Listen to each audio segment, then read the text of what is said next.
Здравейте на всички! Благодаря, че сте тук днес с нас на едно много специално събитие за един много специален за мен човек, Александър Алексиев. Чудех си как да го представя и винаги, когато го представям, отварям неговия профил във Фейсбук, където пише, че той е фен, турист, специалист по хотелите, travel blogger, пътешественик, изследовател, хералдик, съпруг, баща и приятел. Сашо, разкажи тези добри хора нещо повече за себе си. Кой си ти и за какво се бориш? Разкажи нещо, което мислиш, че трябва те да знаят, което искаш те да знаят за теб. Много трудно представям. Също се оттърсвам от пътя от София до тук, в Слънчев Пловдив, защото в София е мъгла, по-студено време. Не знам кой съм. През годините съм се променял доста. Това може да се види в стихосбирката, защото началото 92-го до сега са изминали 30 години. Чакай сега, ще стигне да кажи на хората с какво се занимаваш, хобитата ти, които са много. Основното, което правя е да се занимавам с туризъм 27 години. Това е моето призвание. Това е моята основна работа. Иначе хобитите са ми доста. Хералдиката е едно от тях. Науката за гербовете, както и ксилологията, науката за знамената. Занимавам се с футболна история и статистика. Поддържам сайта на Хебър Пазарджик, спортен сайт на Пазарджик. Много ще се чува Пазарджик тук в Пловдив, което може би е добре. Да ме утре Хебър и Пловдив. Добре. Нещо за птиците? Член съм на Дружеството за защита на птиците от 1999 година. Вече от една година съм и член на управителния съвет. Това е едно също хобби, което започнах, свързано с професията ми като екскурзовод, като водих групи с туристи, които се интересуват от българските птици, и стигнах до управителния съвет на дружеството, където решаваме различни казуси, свързани с природозащитата на България. Прояви ли сте птици? Разбира се, винаги тези хора, които идват тук за 2 седмици, всяка вечер си правят списък птиците, които са видяли. Общо взето в рамките на тези 14 дни могат да се видят над 200 вида птици, което е нещо много рядко и много по-добро от други страни в Европа, където списъкът е по-малък, и също така има много ценни видове, които не могат да се видят никъде другаде до света. Благодаря. Добре, поговорим за едните тратки. И далечната 1992 година, разкажи на хората за тях. И тогава се пише в тетрадките, се пише в телефона, защото се променят. Имах една тетрадка, черна тетрадка, в която започнах да пиша стиховете си от 1992 година. Тя се казваше "Сълзи в дъжда". Не съм ги донесъл друг път, само в Пазарджик бях донесъл. Когато тя се запълни, започнах втора, пак черна, малко по-различна, там с бели стихове, нямаше редове на нея. "Изгубен в дъжда" се казваше. Последната, червената е "Нови страници в дъжда", и това са трите тетрадки за тези 30 години. Много дъжд. Да, дъжда явно е валял много. През уния години. Да, сега вече е по-хубаво слънче от нея. Добре. И все пак, ако така, пак те върна на тия години, когато те вдъхновяваше тогава да пише стихове, когато те вдъхновява сега, запазил ли си музата, вдъхновението, или си ги надградил, намерил си нови начини, които да се вдъхновяваш? Какво те вдъхновява? Ние питахме, аз го питам, защото на представянето в Пазарджик един от пазарджишките поети, един много добър човек, Борито Петров, му подхвърлих една провокация и го питам какво обикновено провокира поетите да пишат. Той каза, че това е болката и любовта. Така беше, нали? Да, така е. Какво те вдъхновява теб да пишеш стихове тогава, какво те вдъхновява сега? Пътуването най-вече, смяната на различни градове, населени места, пейзажи, гари. Аз тук в момента, понеже сме в Пловдив, много често идвахме с моя приятел до Пловдив, с влака, естествено. Даже имахме и такива моменти, че ние толкова добре се познавахме, че в Пазарджик, в киното, гледахме два различни филма в двата салона, в големи и в малки. Излизаме, само се поглеждаме, хващаме тролея до гарата и тръгваме за Пловдив, без да се наговаряме, знаехме.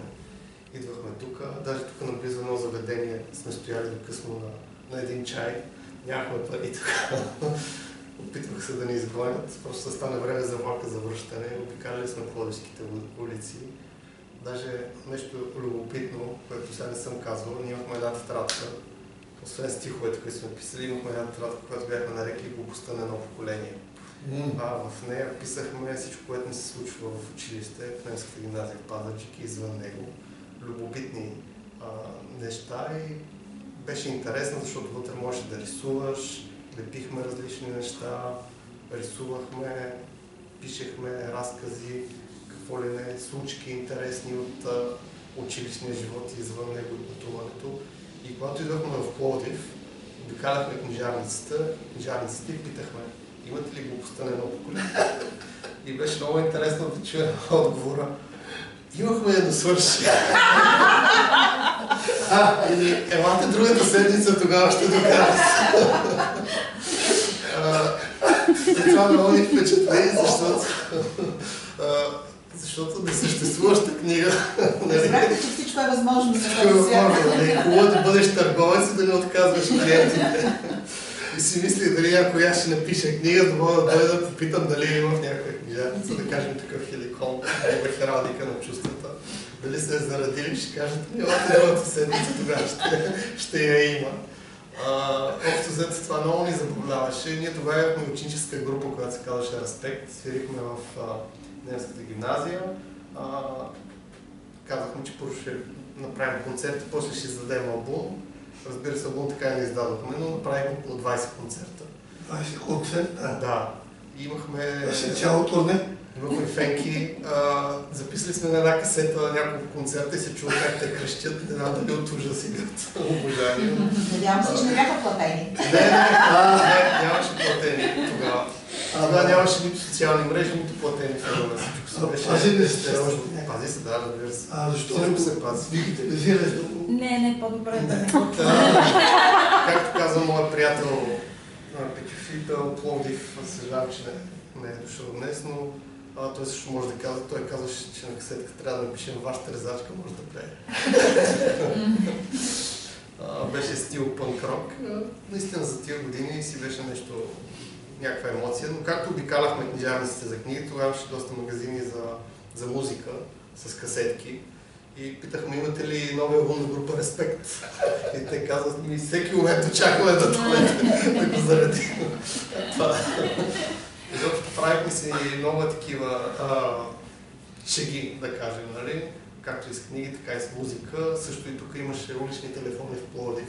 Набирахме случайни номера, да кажем 2 часа през нощта. Имаше един нощен влак за Пазарджик, който чакахме към 3 часа беше. И се чудехме какво да правим, като обикаляхме. Звъним 2 часа и някой, ало, спите ли? Защо не спите 2:30? Ти си събудил някой, те проклина и... Но имаше много интересен случай. Веднъж решихме пак да се пошегуваме по този начин, като се представихме за един изпълнител. На английски говорихме. И човек от среща ни отговори също на английски и каза, че той е Джони Кеш. Ние бяхме казали, че сме Ерик Клептън. Така съм Джони Кеш. И си говорихме на английски почти половин час. Имаше комуникация Ерик Клептън, Джони Кеш. На уличен телефон в Пловдив с стотинките. Така че има доста забавни. Знаеш ли ги? Знам ли? Защото аз сега ги научавам. Какво ли още не знам за него? Ти да не плетеш чорапи? Не. Не, готвене, гладене, не. Други неща. Добре. Ти си написал, приятел си го оставил за накрая, в който представям там нашето спомена на първо място, тъй като Сашо е един човек, който много често, човек си казва, особено по-младите хора. И той ми е приятел, ако това, че съм освобода и той, Сашо, винаги обръща пирамидата, обръща знака и каза... Аз съм звънял 2 часа. Приятел е той, който ще ни звъни и аз ще отида при него. Той го е доказал много пъти, не само на мен, на всички около него. Добре, Сашо, помниш си кога написа първото си стихотворение и как? И ми написах го на една гара. Просто ми дойде вдъхновение. Коя гара? Или не вече си забравя? Гара Варвара беше. Ага. Да. Теснолинейката. Тогава имаше още допадъчи, пътуваше. Нямало хералдика на чувствата? Не, няма го. Първите стихотворения са по-наивни, така детски, те не са влезли, като аз не съм определял кои да влязат, дадох този избор на редактора Георги Гаврилов, който прецени кои ще влязат. Много стихотворение беше. Ами, да. Ясно. Стоя си тук на тази гара, нещо в такъв стил беше. Не, пак в Рим беше. Това е, че аз не си помня стиховете, помня само едно единствено, когато, нали, защото много си го харесвам. Но другите са продукт на моето вдъхновение, на някаква муза в момента, пиша ги на листа на тетрадката или вече в телефона и си ги оставя там. След това се връщам на тях, но не ги помня. Добре, аз те попитах за първото, ще питам и кое е последно написа? Или колко време? И последното, всъщност е последното и в стихосбирката на преди 1 юли в Казанлък, в един хотел, там до парк, до Розовата градина. Там го написах през нощта ли беше, не знам. Има в стихосбирката, може да го видите. Добре, да поговорим малко за корицата на книгата. Разкажи нещо повече за самата корица. Ами, корицата впечатлява, наистина грабва вниманието и на плакатите за всички представяния, както и на фанелките. Като виждаш, аз не съм вярвал, че направя вече 20 фанелки. Защото, освен, че ги давам на хора като тебе, които не представят или на музиканти, аз също така ги правя по поръчка, нали, някой, който иска да си направи тениска. Ненко Атанасов се казва художника, той е мой приятел, който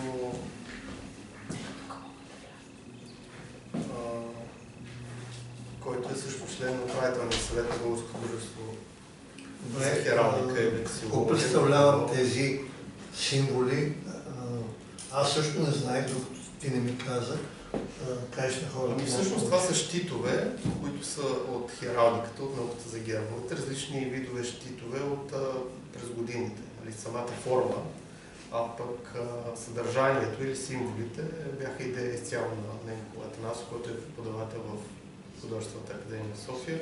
Той реши по този начин да изобрази чувствата, хералдика на чувствата, да има хем щитове и гербове, хем да има и емоции, чувства, които са изобразени по различен начин. Така че това негово решение се превърна в много красива корица. Някои ми казват, нарочно сте избрали всички архетипи, всички видове емоции, нали, чисто на психологическото ниво. Аз чак толкова дълбоко не съм мислил, нали?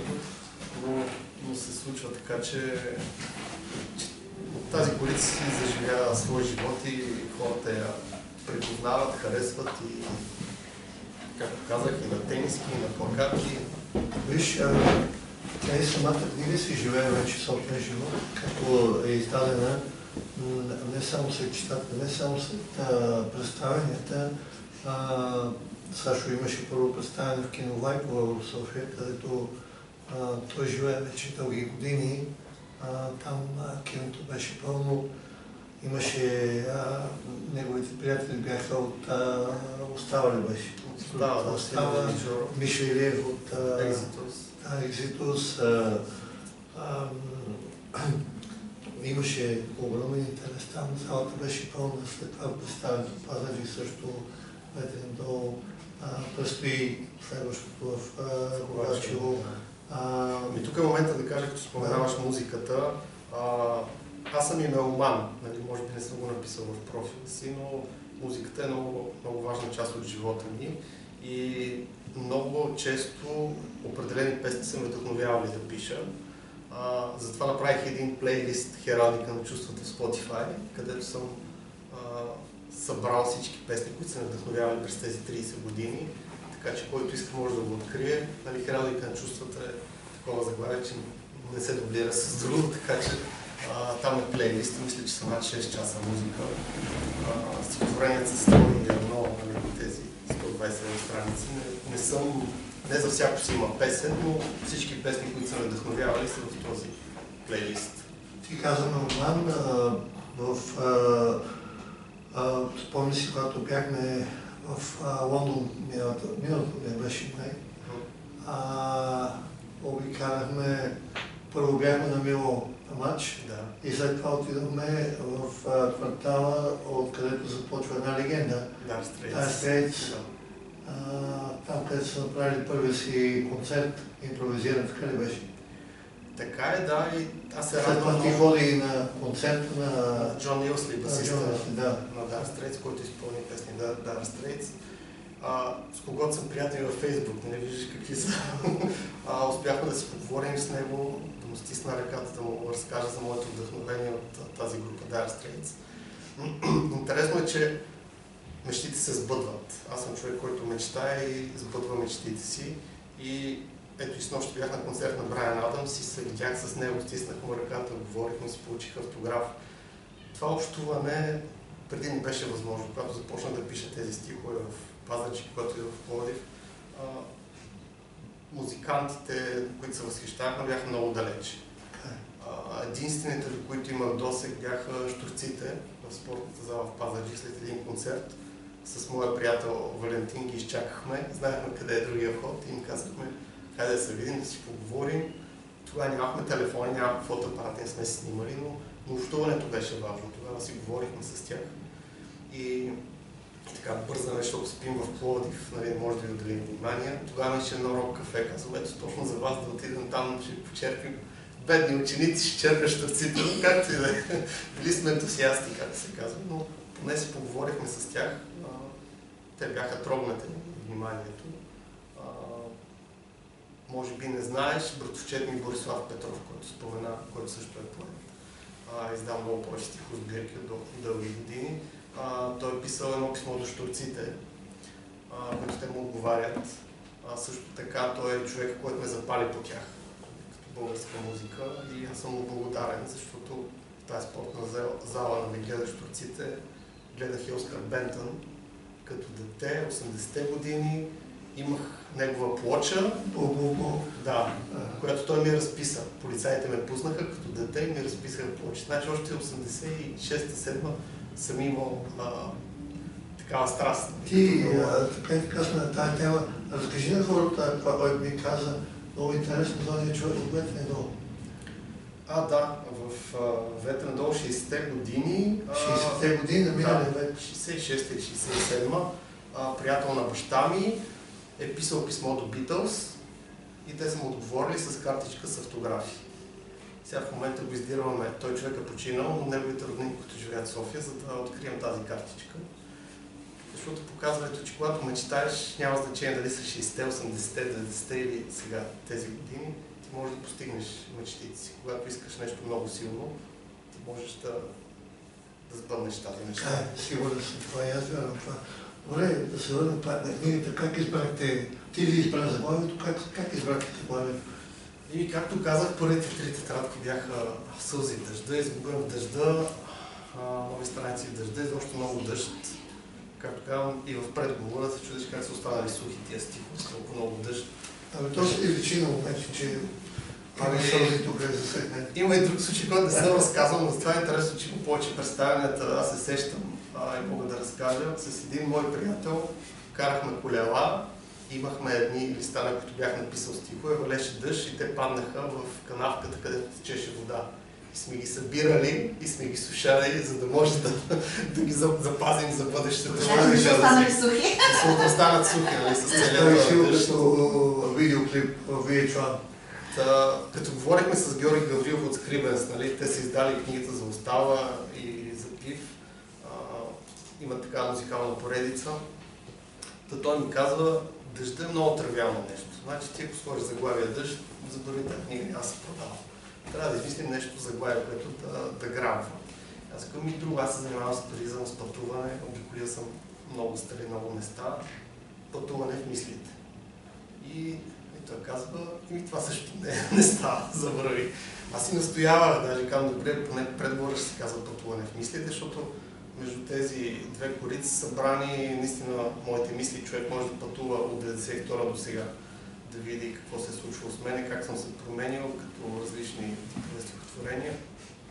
Но той каза, не, няма да е пътуване в мислите, трябва да е нещо по-затрончещо, завладяващо, оригинално, което ето виж химия на тъгата, нали, казваме и такива заглавия, трябва да е нещо подобно, за да грабне аудиторията. И каза, ти нали се занимаваш с една наука там за гербата, как се казваше, хералдика. И той казва нещо в този дух. Аз викам, как хералдика? Хералдика на чувствата. Той вика, ето имаме го, това е заглавието. Значи така се е родила. Така се роди, да, в хралупата до надвис в София, в едни такива времена, защото книгата една година, тя беше готова миналия декември. Да, знам. Да. Добре, как се почувства, когато я държеше в ръце? Вече. Ами аз Беше ли щастлив? не може да и се зарадвам, честно казвам, защото покрай организацията в Кино Влайкова, нали, всичко беше на моите плещи, така да се каже. Дори аз трябваше да ходя до печатницата да си взема книгите. И беше 25-ти, премиерата беше на 26-ти, на Димитров ден. И 25-ти в 5 часа, те затварят в 5 часа, 5 без 5, аз съм в издателството и взимам книгите, нали? Аз бях повече притеснен дали ще успеят да излязат, за да може да има премиера, защото премиера без книги не, знаеш, не е... Всъщност това е вторият тираж. Да, първият тираж се изчерпа, да. Даже ми казаха наскоро, като бях на планиране в книгата във вторник, където имахме среща с автограф, всичките писатели на издателството си бяхме разпределили часове от вторник до неделя. Той продължава планиране на книгата. Там ми казах, че съм бил най-продавания автор на Скрибенс.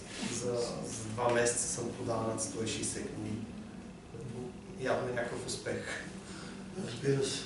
9 цвята в хералдиката. Да. Разкажи нещо повече за тях. Ами, Не по-подробно, поне за всеки един по-малко. Символика. това беше моя идея, стихосбирката да има концепция, да не е разделена хронологически от 1992 до 2023, ами да бъде наистина чувства, емоции, които са вътре в нея. И затова, тъй като хералдиката е символ на наука, цветовете означават нещо. Всеки един цвят, вие ще прочетете вътре, е показан какво означава и какво символизира. Затова аз няма да се спирам на всеки цвят по-отделно, но така събрахме стиховете, че тези, които отговарят на символа на конкретния цвят, да бъдат събрани в този цвят. В зелено, в червено, в синьо, злато и сребро. Може би това е хубаво да кажа, защото това е основен канон в хералдиката. Това са двата метала, сребърно и жълто, или злато и сребро. Те не могат да се комбинират, т.е. не може да сложиш жълто върху бяло или бяло върху жълто. В един герб, разбира се, иначе може да ги слагаш както си искаш. Но когато говорим за хералдика, това е забранено. Разбира се, има изключения. Това е герба на Ватикана. Както знаете, всяко правило си има изключение. Но във всеки един цвят са моите стихове, които отговарят най-много на този цвят и това, което той символизира. Аз сега срещам да питам, кой ти запали по хералдика? Как се запали? Това е интересно. Значи, баща ми има голяма библиотека, където има над 4000 тома книги. Една цяла стая, си представете, с рафтове с книги. И това нещо е хубаво, но практично от гледна точка, че дава много книги на познати приятели, колеги и те не ги връщат обикновено. И затова той през 1981 година прави екселибрис. Екселибрис е знака, който се слага в книгата на семейна или библиотека, която да оказва, че тя е собственост книгата на конкретната библиотека. И в този екслибрис той беше събрал нещата, които го вълнуват, киното с една камера, музиката, една отворена книга, имаше един факел на знанието, имаше една елха. Така че той беше се опитал чрез различни символи да покаже какво се интересува семейството и всъщност и всеки Категоризира нещата. Да, един художник го е рисувал този екслибрис и аз като го видях, казах, това е интересно, нали, трябва да разбера повече за екслибриса. Там почнах повече за емблемите, за логата. Намеси се футбола, 82 година, Ливърпул, който идва в България. Нали, тяхната емблема с птицата много ме впечатли, стана ми любим. Всъщност, ти си ми казвал да на хората може би ще е интересно. Има разлика между герб и лого, нали така? Да, но основна разлика, защото емблемата и логото няма никакви правила, може вътре да натрупаш колкото си искаш символи, може да смесиш каквито искаш цветове, имаш пълна свобода, докато хералдиката е по-строга наука, която от 11 век нещата не се променили. Там може до 3 символа да разположи вътре в щита, не може да има букви, не може да има цифри вътре, девиза трябва да е изнесен отдолу на лента или отгоре. Така че това е една съществена разлика, но интересно, че аз първо се запалих по емблемите. След това беше Рома, 1984 година, когато играха с Ливърпул, те играха и с ЦСКА. И тяхното вълче, нали, наистина ми беше много симпатично. Първо птицата, вълка на Рома и покрай футболните отбори се запалих по емблемите и се интересувах кои са им старите, кои са новите, които ги променяха. След това вече населените места, като почнах да пътувам повече, се интересувам от туризъм. Пътувах в чужбина и виждах различни гербове, ми правих впечатление. И 2006 година разбрах, че има такова дружество и се присъединих като член. То също се основава в 2004 година, правим 20 години. И вече си го прави да не да, член, секретар, управителен съвет, аз съм председател вече 3 години. Добър ден. Така че добър ден. Извинявам се. Заповядайте. Добре, кой се преобладава в книгата Хералдиката на чувствата и кой е точно? Не виждаме, че е зелен. Ами зеленото, да, зеленото ми е любимият цвят, защото това е цвета на промяната. Цвета, който най-много ми е близък до мен, така да кажа. То може да бъде и ливадна трева, може би от стадионите, също и от Хевър, който играе зелен. Това е цвета на промяната според хералдиката. На промяната, на надеждата, на новото. Истината е, че аз където и да съм ходил, независимо дали някакво общество, приятели, колеги, работа, съм носил промяната със себе си. Искал съм да променя пейзажа и това е водещото при мен. Затова зеленото ми е любимият цвят, затова и моята панелка е зелено. А бялото какво символизира? Невинност, чистота. Супер. Добре. Ако трябва да направиш герб на книгата, как ще изглежда? Ами герб на книга не се прави, първо да кажа. Ако трябва да направиш Вълчо, представи си, че трябва да направиш забрави правилата, как ще изглежда? Хералдически, как ще изглежда? Ами, ако така... На хералдиката на чувството. Тази книга. Да. Тази книга специално. Ами това е, да кажем, моя герб. Кой е герб? Да, който е на края на книгата. Сила чрез знание, моят девиз.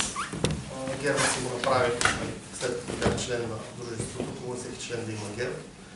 Общо взето 3 години трае процеса. Това е въоръжен кентавър в бойна поза, с щит. Той общо взето идва от моето име, Александър, защитник на мъжете. Александър от гръцки. Отгоре е сова ли? Отгоре е сова, да.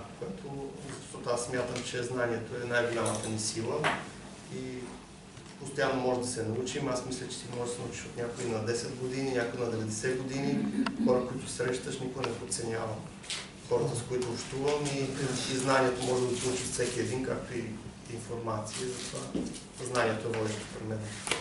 Добре, аз винаги чета на представянето. Аз първо ще прочета едно от нещата, които веднага ме грабна, аз ти го казах още когато излезе книгата и след това Ани нашия председател и тя ще прочете нещо. Добре. Аз съм си избрал 18 аз. Извинявайте. Аз съм пришелец, красив дъжд. Аз съм брухо, топло слънце. Аз съм шаман, древна билка. Аз съм странник, нощ в града.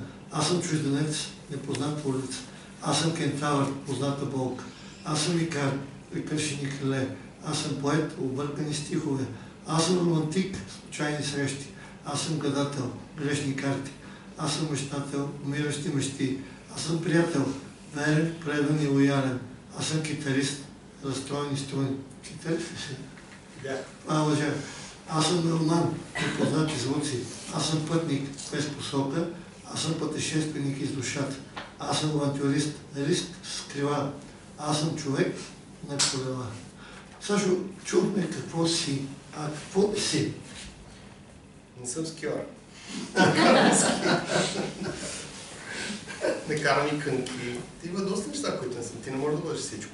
Нормално е. Аз имам някакви интереси, които съм силен. Дори не съм. Не плетеш чорапи, аз също. Не, чорапи не.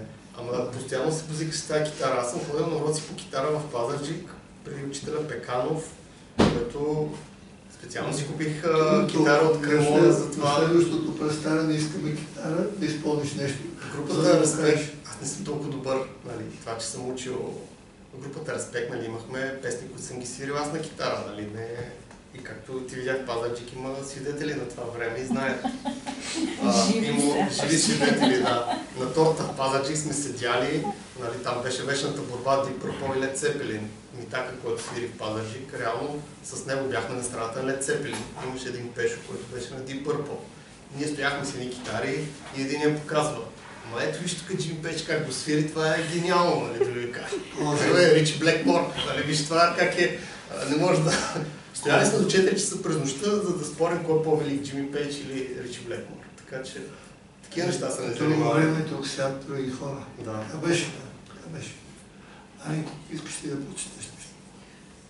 Каза, че когато ти е любимото. Когато единството, което помня наизуст. Вероятно, нали? Трябва да ти е много вътре. Да. Ти ли ще го кажеш?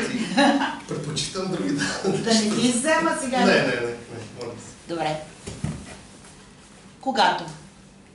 Когато утрото настъпи, мечтите твои да събуди. Когато розите са скъпи, а поемите ти луди. Когато слънцето огрява лицето и очите сини, когато нямаш шум и врява в душата от славните княгини, когато празнуваш рождения си ден, когато целуваш, спомни си за мен. Много хубаво. Благодаря. Сега го кажеш за кого е писано, така, тихичко на ухо. Не. Ами в тетрадките пише имената на жените, на които съм посетил стихотворението, но ги премахна. Вероятно е много специална. Чаша кафе. Поредната чаша кафе успях в душата да налея. Докато погледът ми спре, отихва в тъжната алея. Поредната ми чаша чай успя сърцето ми да стопли. Студено беше то комай, раздирано от пресни вопли. Поредната ми чаша кафе събуди пак греховни мисли. Сутринта ми ще замре в пропасти ужасни.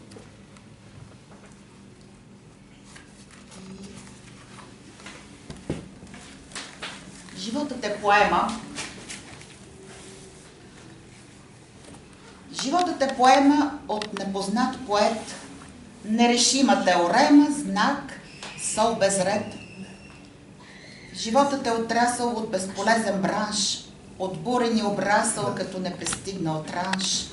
Животът е разделна кофа, която никой не използва. Грозна, неразчетима строфа, човек, от когото никой няма полза.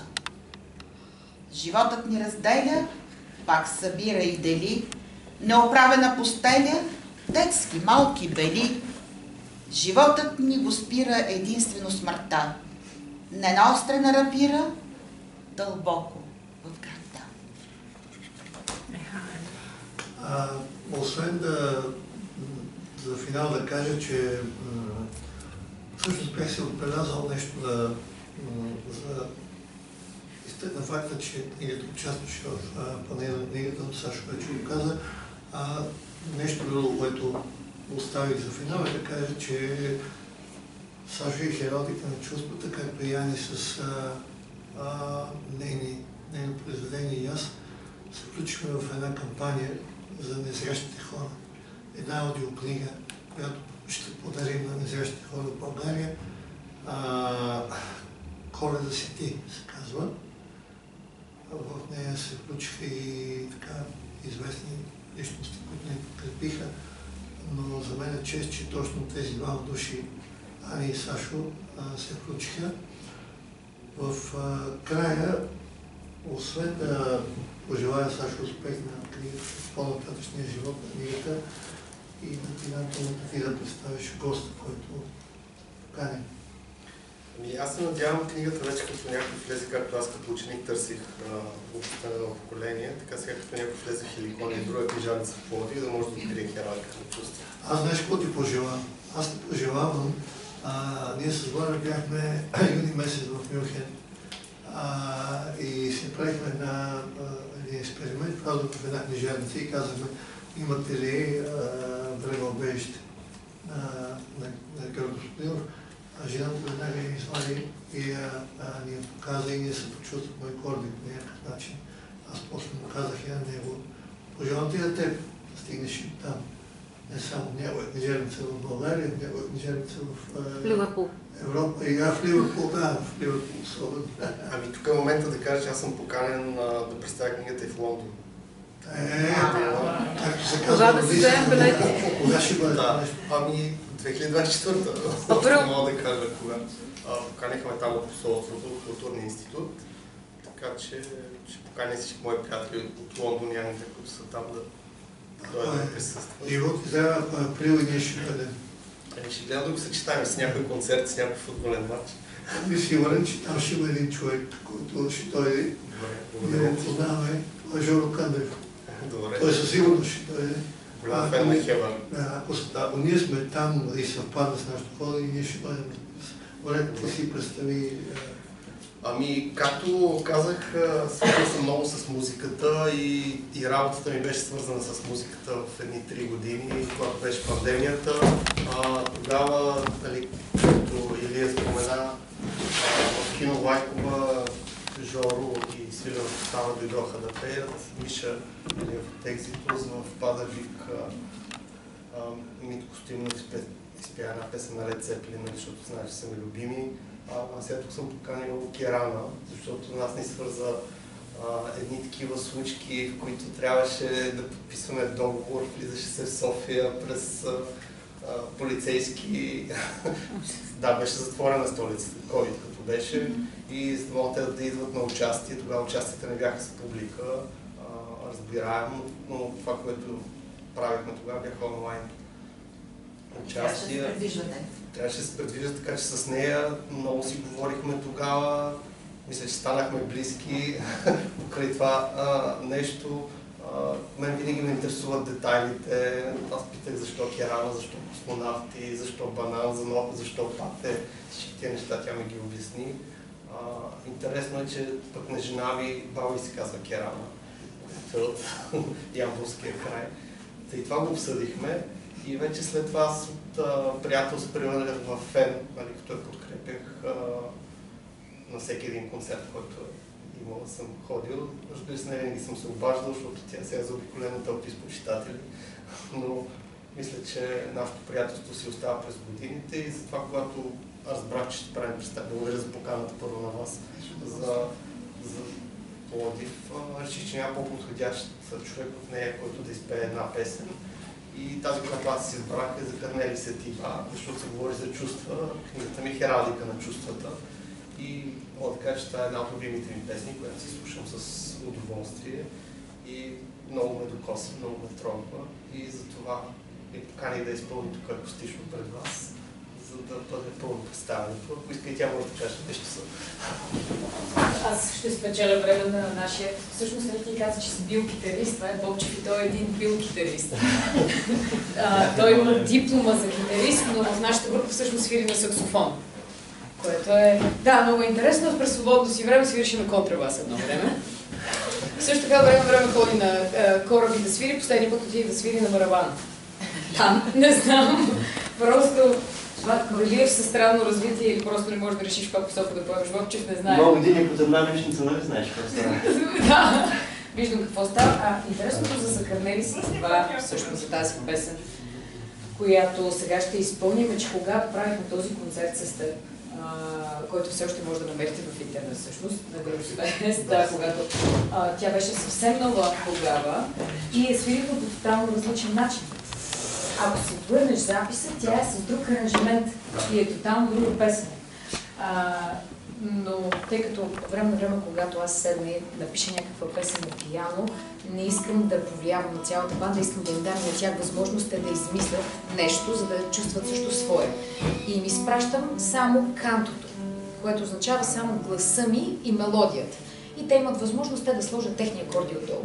И ме изпратих така, изпратих ми вариант с пиано, но те бяха решили да направят нещо тяхно и не бяха чули пианото и когато отидох и те бяха направили тотално различна песен.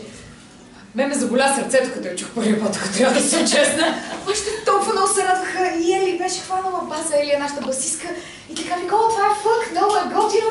И те толкова много се радваха, аз не желаях да им развалям удоволствието по никакъв начин и си казах, добре, хайде, нека ще пеем така тази песен, след което бяхме няколко месеца по този начин. В един момент аз им казах, хора, тази песен просто няма душа в този вариант, който е.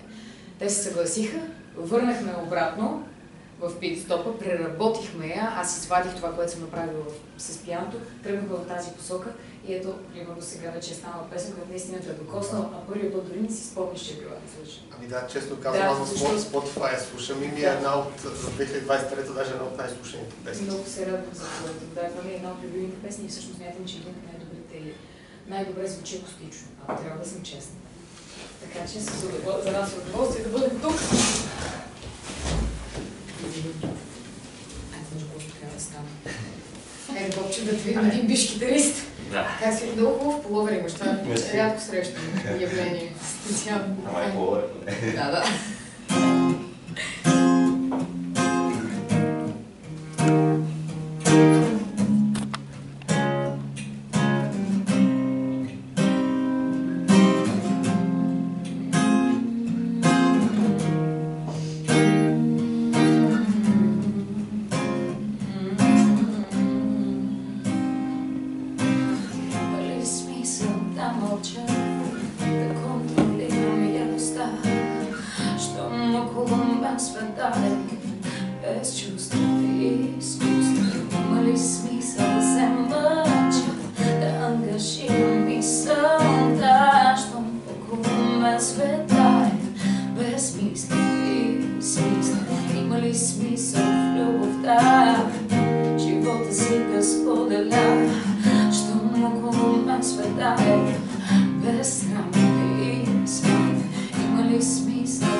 душа, има ли смисъл да творя? Свърлим вълната, щом около мен света е да прави забравя. Мога ли да им простя? Родила се спрентя, щом около мен света е виновни лъжове. Искам ли да съм будна, живота си да ме проспя, щом около мен света е вулгарен кошмар.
Една от песните, които това, че си написал една песен или едно нещо, не означава, че винаги го помниш на изуст, което е най-специфичното от всичко. Да, благодаря. Благодаря. Много. Сега ще напиша една книга и... Общо задоволствие, аз за това съм дошла също. Да. И кой ще иска, може да си проявява.